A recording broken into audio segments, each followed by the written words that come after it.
All right, so Oven had a general question about reference angles, which is basically, can you just keep subtracting 90 until things pop into the first quadrant?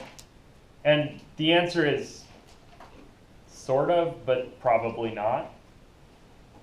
So the reason sort of is that if I start with 170 degrees, right? Okay, see this?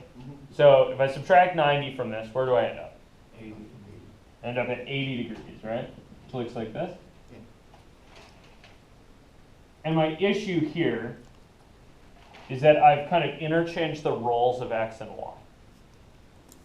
See that?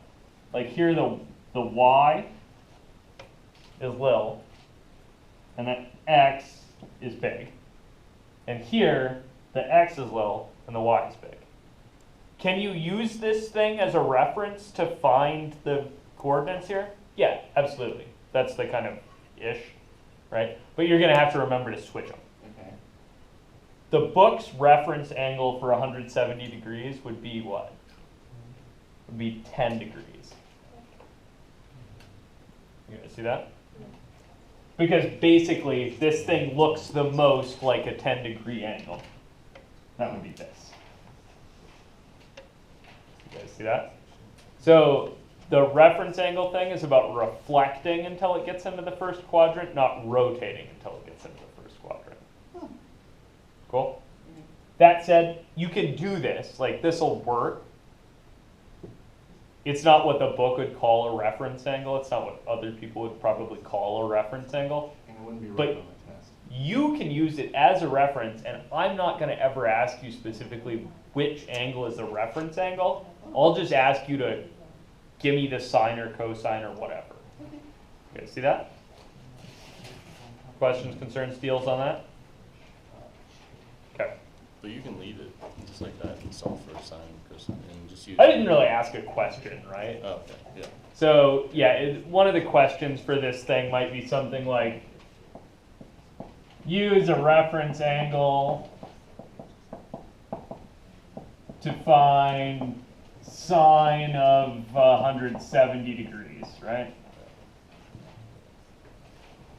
Okay, so if I'm talking about sine, right, I'm thinking, okay, this thing lives in the unit circle, so it's got a hypotenuse of 1 on it, and then sine is which side? Opposite over at It's the opposite, right? So this side here is sine of theta, right? So that little distance there is the thing I'm looking for, right? And so using a reference angle might say for me, all right, sine of 170 degrees is the same thing as sine of 10 degrees. Right, because this little height over here is the same as that little height over there when this is 10 degrees. And would it also be true to say that the cosine of 170 minus 90 would equal the same thing? Yeah, so you could say this is also the cosine of 80 degrees. Sweet. You guys see that? Because this little distance here is also this little distance up there. Totally. Yeah, you can do that. That's the thing I mean about, well, you can use it as a reference angle, but it's not like the reference angle. You guys see that? And like I said, I'm never gonna ask you this part of this question. I'm just gonna assume you know that you should use a reference angle for that. Cool?